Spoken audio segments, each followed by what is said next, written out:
অঞ্চল ভ্যালেকাস। সেখানে 18 বছর বয়সী একটি মেয়ে, যার নাম ছিল স্টেফনা। এই স্টেফনার কেসটি পুলিশের খাতায় রেজিস্টার্ড এমন প্রথম কেস যার পাশে আনএক্সপ্লেইনড লেখা রয়েছে। স্পেনের ভ্যালেকাস সিটি, ম্যাদ্রিদ শহর, একটি পরিবার থাকতো সেখানে, যেখানে স্টেফনা তার ভাই এবং মা বাবার সাথে থাকতো। বেশ ভালোই চলছিল এই পরিবারটির দিনকাল, কিন্তু এই পরিবারের সাথে এমন একটি ঘটনা ঘটতে যাচ্ছিল যার ধারণাও ছিল না তাদের। 1990 আগস্ট মাস, স্টেফনার জন্মদিন।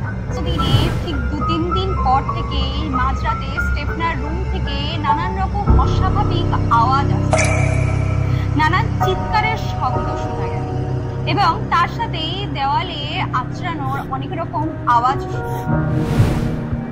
একদিন হঠাৎই মাঝরাতে স্টেফনা তার ছোট ভাই ম্যাক্সির ওপর ঝাঁপিয়ে পড়লো তাকে মারার জন্য। স্টেফনার মা বাবা সেই দেখে অবাক হয়ে গেল। স্টেফনাকে এই প্রশ্নের উত্তর জিজ্ঞেস করায় স্টেফনা যে উত্তর দিল তা শুনে তার মা বাবা জানালো যে প্রত্যেক দিন ঘুমানোর পর মাঝরাতে যখন তার ঘুম ভেঙে যায়, তখন সে ঘুম থেকে উঠে তার সামনে কিছু নাক নকশা বিহীন, কিছু অশরীরী, কিছু মানুষ দেখতে পায়, কিছু আকৃতি দেখতে পায়। স্টেফনার মুখ থেকে এই কথাটি শুনেই তার মা বাবা আরো চিন্তিত হয়ে পড়ে। স্টেফনার মা বাবা পাগল হয়ে তার রুম চারদিকে খোঁজাখুঁজি করতে লাগলো। তারা অবশেষে কিছু বই পান, কিছু তন্ত্রমন্ত্র বিদ্যা এবং ব্ল্যাক ম্যাজিকের কিছু বই উদ্ধার করেন, যাকে অনেক বুঝিয়ে তার মা বাবা এই সমস্ত বই তার রুম থেকে বের করে দেন এবং স্টেফনার মা বাবা ভাবলেন এবার হয়তো তারা নিস্তার পাবে এই সমস্ত ঝামেলা থেকে। কিন্তু বাস্তবটা ছিল অন্য কিছু।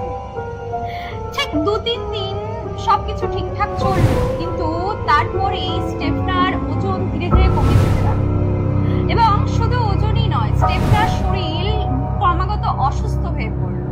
স্টেফনাকে হসপিটালাইজড করা হলো, কিন্তু তা সত্ত্বেও স্টেফনা মাঝে মাঝে কিছু অস্বাভাবিক আচরণ করত, মাঝে মাঝে চিৎকার করত, কিছু অঙ্গভঙ্গি আকৃতি বিকৃত করত, মাঝে মাঝে অবচেতন হয়ে পড়ত এবং জোরে জোরে কাউকে দেখে চিৎকার করত। এই সমস্ত অস্বাভাবিক আচরণের পরই স্টেফনা হঠাৎ করে সেই 1990 আগস্ট মাসে স্টেফনার মৃত্যু হয়ে যায়। সমস্ত ডক্টর, হসপিটালের লোক এবং তার মা বাবা দেখে অবাক হয়ে যায়। রিপোর্টে যদিও আসলো যে স্টেফনার মৃত্যুর কারণ পালমোনারি অ্যাসফিক্সিয়া, অর্থাৎ অক্সিজেনের অভাব, শ্বাসরুদ্ধ হয়ে স্টেফনা মারা যায়, কিন্তু এর আসল কারণটা এখনো জানা যায়। নিজের 18 বছরই বয়সী মেয়েকে হারিয়ে স্টেফনার মা বাবা অনেক ভেঙে পড়েছে, তারা শোকাগ্রস্ত হয়ে পড়েছে, কিন্তু তারা বুঝতে পারেনি যে সামনে আগত দিনগুলি আরো কঠিন।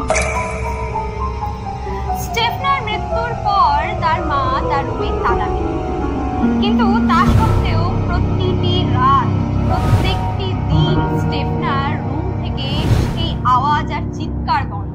প্রত্যেক দিন রাতে স্টেফনার রুম থেকে সেই মাঝরাতের আওয়াজ আর চিৎকার আবারও শোনা যায়, আর তার সাথে সাথে সেই দেওয়ালে আঁচড় কাটার শব্দও শুনতে পাওয়া যায়। যখন তারা স্টেফনার রুমে গিয়ে দেখেন, তখন ঠিক একইভাবে সেই দেওয়ালে আঁচড় কাটার সেই চিহ্নগুলি তারা খুঁজে পান, আর এই চিহ্ন পুরনো চিহ্ন নয়, যেন দেখে মনে হচ্ছে গতকাল রাতেই কেউ আবার সেই দেওয়ালে আঁচড় কেটে রেখেছে। স্টেফনার মা বাবা আরো চিন্তিত হয়ে যায়, তাদের জন্য সময়টা অনেক কঠিন হয়ে দাঁড়াচ্ছে। আর যখন তারা এই সমস্ত বিষয়, এই সমস্ত প্যারানর্মাল অ্যাক্টিভিটি আবার দেখতে পান, তো এমতো অবস্থায় হঠাৎই স্টেফনার পুরনো স্কুলের একজন শিক্ষিকা এসে তাদের বাড়িতে উপস্থিত হলেন। কিন্তু স্টেফনার মৃত্যু হয়ে গিয়েছে প্রায় 2 বছর পার হয়ে গেল। হঠাৎ স্টেফনার পুরনো স্কুলের শিক্ষিকা এখানে কেন? এই কথাটি ভেবেই স্টেফনার মা বাবা একটু বিস্ময়ে পড়লেন। কিন্তু শিক্ষিকা এসেছিলেন বিশেষ কারণ। সে যখন খবর পায় যে স্টেফনার ফ্যামিলির সাথে সমস্ত কিছু হচ্ছে, তখন সেই খবর পেয়ে উনি ছুটে আসেন স্টেফনার মা বাবাকে একটি তথ্য দিতে, স্টেফনার সাথে তার হওয়া একটি ঘটনাবলীর উল্লেখ করতে। স্টেফনার শিক্ষিকা তথা ওই ভদ্র মহিলার কাছ থেকে জানা যায় যে স্টেফনাকে স্কুলে চলাকালীন কিছু অস্বাভাবিক আচরণ করতে হাতে নাতে ধরেছিলেন। পরে স্টেফনার বন্ধু বান্ধবীর কাছ থেকে তারা জানতে পারেন যে স্টেফনা প্ল্যানচেট বোর্ড, স্টেফনা ওয়ুটা বোর্ডের ব্যবহার করত। অর্থাৎ স্টেফনার বন্ধু বান্ধবীর কথা অনুযায়ী যে সে অশরীরী আত্মাদের সাথে কথা বলত। স্টেফনার শিক্ষিকার মুখে এই সমস্ত কথা শুনে স্টেফনার মা বাবার কাছে বিষয়টা অনেকটাই পরিষ্কার হয়ে গেল।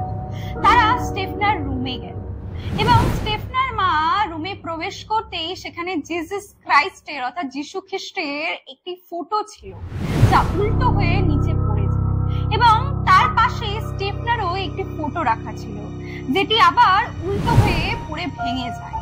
স্টেফনার মা রুমে গিয়ে স্টেফনার সেই ফটোটি আবার উঠিয়ে সেটিকে দেওয়ালে লাগালেন, কিন্তু ফটো ফ্রেমটি আবার পড়ে ভেঙে গেল। ঠিক স্টেফনার বাবাও যখন সেই ফটো ফ্রেমটি আবার হাত দিয়ে তুলে দেওয়ালে লাগাতে গেলে উনি দেখলেন স্টেফনার ফটো ফ্রেমটি তার হাত থেকে হাওয়াতে উঠতে লাগলো এবং উড়ে স্টেফনার মুখের অংশটি আগুনে ঝুলে পুড়ে গেল। আর এই হলো স্টেফনার সেই আসল ফটো। এবং তার সাথে তারা এটাও প্রত্যক্ষ করেছিলেন যে রুমের ভেতরের যে তাপমাত্রা তা বাইরের তাপমাত্রার থেকে অনেকটাই কম এবং মনে হচ্ছে যেন ঠান্ডা কনকনে হাওয়া করে সেই রুমের ভেতরে ঘুরছে। কোনো রাস্তা না পেয়ে স্টেফনার মা বাবা অবশেষে পুলিশ ইনভেস্টিগেশন করার সিদ্ধান্ত নেন। তারা পুলিশের কাছে যান, কেস হলো, রেজিস্টার্ড হলো এবং তার সাথে সাথে একদল পুলিশ লেগে পড়ল এই রহস্যের সন্ধানে যে কি কারণে এই কর্মকাণ্ড চলছে। স্টেফনার বাড়িতে এই যে সমস্ত রহস্যজনক ঘটনা চলছে, এই যে প্যারানর্মাল অ্যাক্টিভিটিস চলছে, তা কি আদৌ প্যারানর্মাল অ্যাক্টিভিটিস নাকি এই কর্মকাণ্ডের পেছনে রয়েছে অন্য?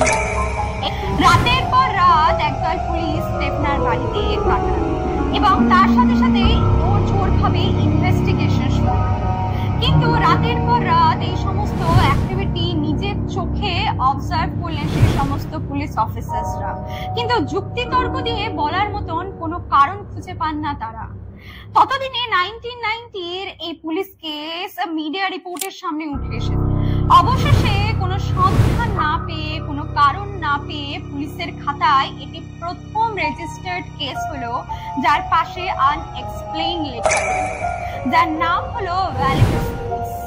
এবং তার সাথে সাথে স্টেফনার মা বাবা এবং ভাই মিলে সেই বাড়িটি ছেড়ে অন্য কোথাও গিয়ে বসতি স্থাপন করবে এবং এই যে পুরো স্টেফনার বাড়িটি ছিল তাকে সিল করে দেওয়া হয় এবং কারো প্রবেশের জন্য নিষিদ্ধ করে দেওয়া হয় এবং বাড়িটিকে হন্টেড বলে ঘোষণা করা হয়।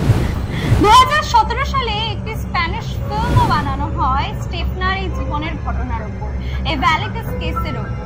তার নাম হলো ভেরোনিকা। এই ভেরোনিকা ফিল্মে স্টেফনার পুরো চরিত্র এবং তার সাথে হওয়া সেই সমস্ত প্রত্যেকটি ঘটনাকেই অনেকটা এক্সাজারেটেড করে তথা অতিরঞ্জিত করে দেখানো হয়েছে। কিন্তু বন্ধুরা, বিষয়টা হলো যে 21st সেঞ্চুরিতে দাঁড়িয়ে যদি স্টেফনার এই পুরো ঘটনা এবং জীবন কাহিনীটিকে একবার প্রথম থেকে পর্যালোচনা করা যায়, তবে বিষয়টা কোথায় গিয়ে দাঁড়াবে? মেডিকেল সায়েন্সের ভাষায় যদি বলা যায়, স্টেফনা একজন মানসিক সমস্যা তথা মেন্টাল ডিসঅর্ডারের রোগী ছিল, যার জন্য স্টেফনা নানান রকম হ্যালুসিনেশন, সিজার্স তথা অনেক অস্বাভাবিক কিছু জিনিস অর্থাৎ অস্বাভাবিক কিছু দৃশ্য দেখতে পেত, যা অন্য সমস্ত মানুষের কাছে অনেকটাই অপরিচিত, অন্য সমস্ত মানুষের কাছে অনেকটাই অস্বাভাবিক এবং তারই অস্বাভাবিক আচরণের কারণও এই মেন্টাল ডিসঅর্ডারই ছিল। তো ব্যাপারটা হলো যে স্টেফনার মেডিকেল কন্ডিশনকে যদি যুক্তিতর্কের কাঠগড়াতে দাঁড়িয়ে জাস্টিফাইও করা হয় এই লজিক দিয়ে, এই মেন্টাল আনস্টেবিলিটির তকমা দিয়ে, কিন্তু তার মৃত্যুর পর তার পরিবারের সাথে যে ঘটনাগুলি ঘটছিল, তার মা এবং তার বাবার উক্তি অনুযায়ী যে জিনিসগুলো হচ্ছিল, তবে সেগুলোর লজিক, সেই জিনিসগুলোর কারণ কি? সেটা কি শুধুই ভয়, নাকি অতিরঞ্জিত করা মানুষের গুঞ্জন, আর নাকি বাস্তব? এই প্রশ্নের উত্তর খুঁজে পাওয়া খুবই মুশকিল। কখনো কখনো কিছু কিছু পৌরাণিক ঘটনা বা ইতিহাসের পাতায় বর্ণিত এমন কিছু দৃশ্যাবলীর উল্লেখ থাকে যেগুলোকে লজিক তথা যুক্তি তর্ক দিয়ে জাস্টিফাই করা খুবই মুশকিল হয়ে দাঁড়ায়। এখন সেটা প্রমাণের অভাবে মিটে যাওয়া সেই পাতার জন্যই হোক কিংবা বাস্তবের প্রেক্ষাপটে দাঁড়িয়ে সেই মাপদণ্ডের কাঠিতেই হোক না কেন। ভালো থাকবেন সবাই, সাবধান থাকবেন, সজাগ থাকবেন। দেখা হবে পরের ভিডিওতে নতুন এক তথ্যের সাথে। এবং অবশ্যই যদি ভিডিওটি ভালো লাগে ভিডিওকে লাইক, কমেন্ট এবং শেয়ার করবেন এবং চ্যানেলটিকে সাবস্ক্রাইব করবেন। ধন্যবাদ।